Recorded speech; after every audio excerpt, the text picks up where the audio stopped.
C'est très difficile à expliquer en un bref instant. Je crois que simplement la seule chose qu'on peut dire, c'est qu'il y a des ingrédients de longue durée et des ingrédients immédiats, disons. Les ingrédients que l'on pouvait prévoir depuis longtemps, c'est d'abord effectivement le fait qu'il s'agissait d'une dictature en bonne et due forme, effectivement la dictature tunisienne, un régime policier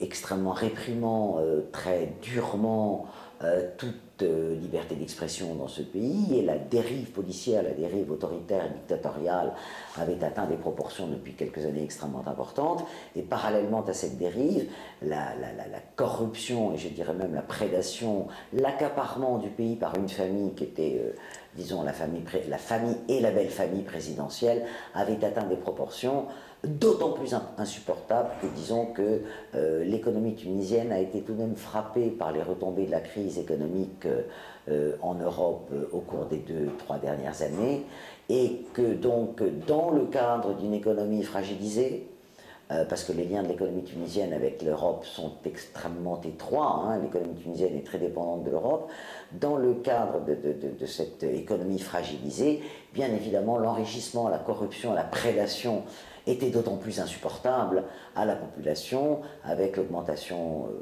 du chômage extrêmement importante, d'un chômage des jeunes de plus en plus important, et je crois que les Tunisiens en étaient arrivés à un état d'exaspération tel devant à la fois les exactions politiques de ce régime et la prédation dont ils étaient victimes, qui fait qu'on était entré dans une fin de règne.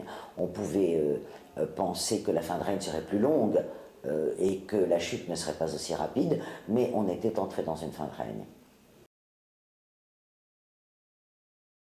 La Tunisie vient de démontrer que ce n'est pas ou la dictature ou un régime islamiste. Ça, je crois que c'est extrêmement important. Cela ne veut pas dire que les islamistes ne constituent pas une force politique en Tunisie, mais je dis bien une force politique comme qu'ils constituent des forces politiques dans l'ensemble du monde arabe. En Tunisie, plutôt moins importante qu'ailleurs.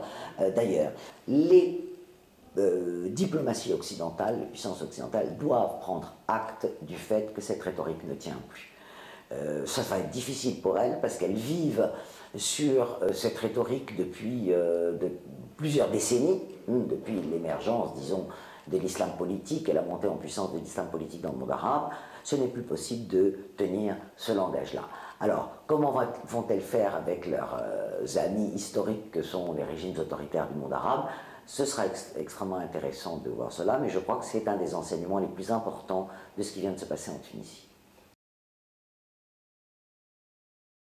Je comprends, moi, que beaucoup de gens disent pourquoi tant de membres de l'ex-parti au pouvoir, qui est toujours au pouvoir d'ailleurs, c'est trop, où est le changement? Mais en même temps, je crois qu'il faut regarder les choses dans leur globalité. C'est un gouvernement d'union nationale, les partis de l'opposition légale sont entrés dans le gouvernement, des membres éminents de la société civile sont entrés dans le gouvernement, les partis politiques, tous vont être reconnus et légalisés. Certes, on peut déplorer cette présence très forte du RCD dans le nouveau gouvernement, mais je crois qu'il convient aussi de tenir compte de la nécessité d'éviter le chaos, ça c'est important, et d'assurer un minimum de continuité de l'État. Ce qu'il faut faire, c'est être très vigilant pour ne pas que le RCD, effectivement, ne travaille exclusivement à la perpétuation de sa position hégémonique.